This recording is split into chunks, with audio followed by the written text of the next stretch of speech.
여러분 안녕하세요. 봉주. 여러분들과 함께 프랑스어 능력 자격 시험인 델프 배앙을 함께 공부할 정은영이에요. 자, 델프 시험을 보기 전에 먼저 델프가 뭔지 알아야 되겠죠? 자, 보면 델프는 Diplôme d'études en langue française라고 해서 요 말의 약자예요. 다시 말하면 프랑스어 능력 자격 시험이에요. 그리고 이 시험을 주관하는 데가 세이으페라는 곳인데 이곳에서 문제를 제출해서 거기 시험에서 일정 점수를 통과해서 합격이 되면 합격증을 받게 되는데 이 합격증은 평생이에요. 기간이. 그러니까 2년 뭐 3년 만에 끝나는 게 아니라 한 번 따면 평생 그 자격이 유지된다는 거죠. 자, 그 다음은 이 달프라고 되어 있는데 이건 Diplôme approfondi라는 곡이 하나 들어가요. 심오한 그런 뜻인데 이거는 프랑스어를 정말 잘하는 사람이 보는 시험이에요. 그래서 내용은 똑같아요. 프랑스어 능력 자격 시험이고 세이으페라는 기관에서 하고 기간도 역시 유효기간도 평생을 갈 수 있어요.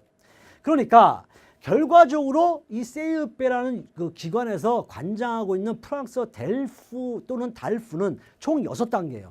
아앵아두, 메앙베두가 여기가 델프예요. 그 다음 세앙세두는 달프로 구성되어 있어요. 내용면은 구성에서 보면 내용은 다 똑같아요. 듣기, 말하기, 쓰기, 읽기 4가지 영역이 똑같이 다 분포가 되어 있어요. 차이는 물론 난이도에 있겠죠. 간단하게 구성 상태를 보면 먼저 우리나라에서 델프 시험은 1년에 3번 봐요. 3월, 5월, 11월. 그리고 한 번 시험 볼 때 이틀에 나눠서 시험을 보는데 토요일과 일요일로 나눠서 봐요. 토요일 날 보는 시험은 듣기, 그다음에 독해, 작문 이 3가지를 토요일 날 보고 구술평가는 일요일 날 따로 시험을 보게 돼 있어요. 자, 내용을 보면 청취 같은 경우에는 배양은 3문제가 나와요. 그리고 한 문제당 2번씩 들려주고요. 그리고 내용을 이해하는지 주어진 선택지 또는 간단하게 쓰는 그러한 문제로 구성되어 있어요. 독해는 2개의 문제로 구성되어 있는데 하나가 10점 또 하나가 15점이에요. 그래서 일반적으로 10점에 부여되는 첫 번째 유형에서 학생들이 높은 점수를 받아요. 그건 좀 이따가 바로 제가 설명할게요. 다음 작문은 일반적인 주제 또는 특정 주제와 관련해서 시험을 보는 응시자의 개인적인 경험 또는 그 주제에 관련된 자신의 의견을 글로 표명하는 그런 식으로 구성이 되어 있어요. 그리고 구술시험은 일요일날 진행되는 구술시험은 유형이 3가지예요. 첫 번째는 인적 개인 응시자 개인 사항에 대한 인적 사항을 물고 답하거나 개인적인 사항에 대해서 물었고 답하는 거예요. 2번째는 특정 상황을 부여하고 감독관과 둘이 역할을 분담해서 진행을 하는 그런 역할 분담 학습이 돼요. 그리고 3번째는 기사를 읽고 내용을 요약하고 그것에 대한 자신의 의견을 발표하는 그런 식으로 구성이 되어 있어요. 자, 좀 더 구체적으로 살펴보죠. 청취평가의 경우 첫 번째는 대화체의 내용을 듣고 질문에 선택을 하거나 답을 쓰는 거예요. 그럼 대화체 같은 경우에는 일상생활에서 벌어지는 내용이기 때문에 어휘가 어렵지 않아요. 단 텍스트가 약간 길어요. 따라서 이 첫 번째 유형을 할 때 집중력을 잠깐 놓치면 그 부분을 놓치게 된다는 얘기예요. 그러니까 절대 집중력을 흐려서는 안 되는 부분이고요. 2번째는 어떤 사람, 특정 인물을 초대해서 인터뷰를 하는 거예요. 그러니까 그 사람이 가담하고 있는 특정한 활동과 관련해서 질의응답을 하는 경우가 굉장히 많아요. 그리고 3번째는 가장 어렵다고 느껴지는 부분인데 바로 어떤 그 기사 내용이에요. 특정 기사 내용을 듣고 그것에 대한 문제를 푸는 문제예요. 굉장히 난이도가 높은데 청취를 할 때 이 평가서에 없는 유의할 사항은 딱 하나예요. 뭐냐면 마음을 편히 가지세요.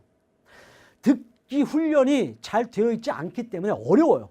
따라서 너무 부담을 갖지 말고 최하 점수만 넘긴다는 생각을 가지세요. 일단 그게 제일 중요해요. 그리고 자기가 청취 능력이 좀 떨어진다고 생각되면 단시간에 높일 수 없기 때문에 청취 능력이란 게 문제를 풀 때 선택지에 집중을 해서 푸세요. 그게 가장 중요해요. 선택지만 제대로 잘 풀어도 14점, 15점이 나올 수 있다는 얘기예요. 그 다음 독해 문제는 좀 전에 제가 얘기했던 것처럼 문제가 2가지인데 첫 번째 유형이 어떤 상황을 부여하고 그 상황에 맞는지 틀리는지를 표시하는 게 1번 유형이에요.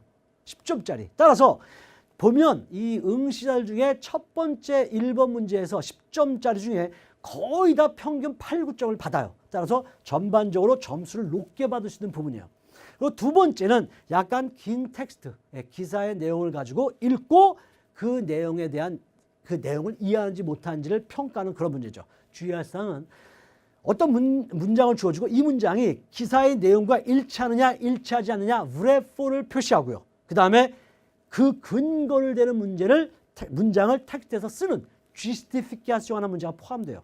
따라서 내용이 전혀 이해가 안 된다. 텍스트의 어휘를 전혀 모르겠다. 이해가 안 되면 기사의 순서가 문제 순서랑 거의 비슷해요. 따라서 문제가 몇 번째 있는지 보고 해당되는 텍스트의 순서를 찾아서 거기에 있는 문장을 그냥 갖다 쓰는 이러한 최후의 방법도 생각해 볼 수 있어요.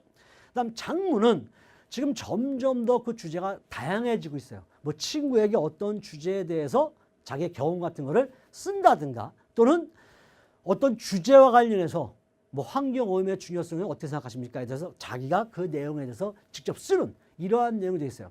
절대 장문에서 유의할 사항은 이 최하 단어수와 최대 단어수가 적혀 나와요. 그런데 최대 단어수를 넘게 써도 절대 감점이 있지 않다는 거예요. 따라서 단어수를 좀 많이 쓰면 그만큼 내용이 풍부해지기 때문에 전반적으로 점수를 받을 수 있는 확률이 높아진다는 게 장문에서 여러분들이 유의할 사항이에요. 그다음 구술은 여기 나와 있는 것처럼 첫 번째 유형은 기본적인 사항, 나에 대해서 소개하라, 좋아하는 게 뭐냐라는 아주 몇 가지 기본적인 사항들에 대해서 물어보기 때문에 이거는 사전에 미리 외워서 시험을 보는 게 가장 유리해요. 두 번째 유형은 역할분담 학습 같은 경우에는 그 자리에서 감독관 앞에서 문제를 두 쪽지를 골라서 10초에서 15초 사이에 주제를 결정하고 바로 이야기를 해야 돼요. 따라서 굉장히 어렵죠. 그러니까 이럴 경우에는 내가 이제 그 강의를 보시면 알겠지만 어떻게 해야 된다는 내용을 상세하게 설명을 했어요. 그 지시사항을 그대로 따르면 이 두 번째 유형도 무난히 넘어갈 수 있어요.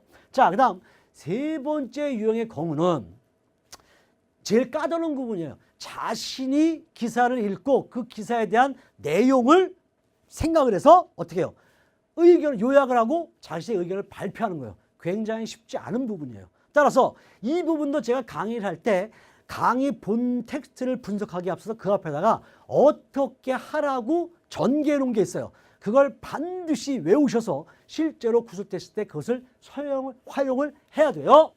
자, 일단 그렇다면 지금 이제 우리가 앞으로 진행될 델프 강의는 누가 듣느냐는 거죠. 먼저 첫 번째는 물론 델프 시험 배양을 통과해야 되는 목적을 갖고 있는 사람들이에요. 그 다음 델프 시험 전에 총정리를 한다는 얘기는 무슨 말이냐면 미리 준비를 하고 있었는데 유형이 어떤 게 나올지 감을 잡을 수가 없어요. 델프는 시험이잖아요. 따라서 유형이 정해져 있어요.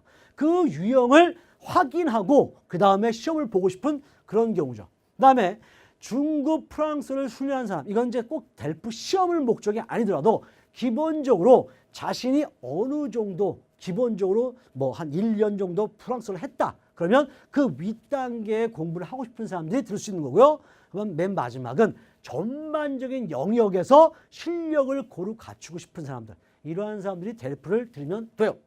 자, 지금 우리가 앞으로 진행될 델프 강좌는 총 31강이에요. 이것도 빼고 여기 독해 7, 장문 8, 구술 8, 듣기 8강으로 총 31강으로 진행이 될 거예요.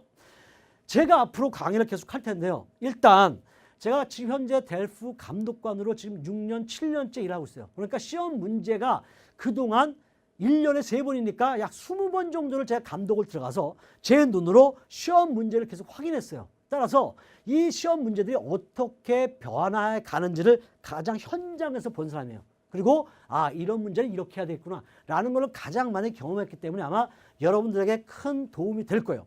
영역별, 그 영역 안에서도 다양한 문제 유형들이 있잖아요. 그 유형별로 본문에 있는 내용을 분석하기 전에 먼저 어떻게 해라라는 지침사항을 제가 먼저 얘기를 할 거예요. 그 지침사항을 알아두면 문제가 어떤 내용이 나와도 큰 문제 없이 할 수 있어요. 그 다음 꼭 암기해야 될 단어 또는 표현이나 문장들 같은 것도 매번 표시를 하고 있어요.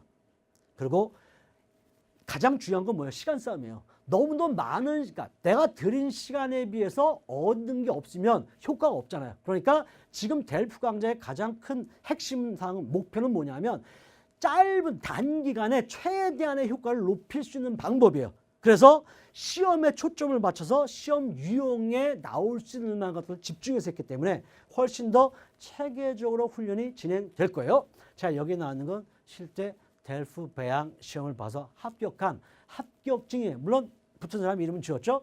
여기 보면 그럴싸하게 멋지게 글씨가 써 있어요. 이렇게 보면 사실 이 델프 합격증이 내 프랑스 박사, 언어학 박사 학위증보다 더 멋있어요. 색깔도 들어가 있고. 그래서 좀 부럽긴 하네요. 여러분 모두 저와 함께 열심히 공부를 해서 저 자격증, 방금 봤던 프랑스어로 뭔 말인지도 잘 모르겠는 그러한 자격증을 받아서 여러분 스스로에게 학습 동기를 부여할 수 있고 부모님들을 기쁘게 해줄 수 있는 그런 계기가 되시기 바랍니다. 자, 앞으로 열심히 저와 함께 공부해보죠. 파이팅!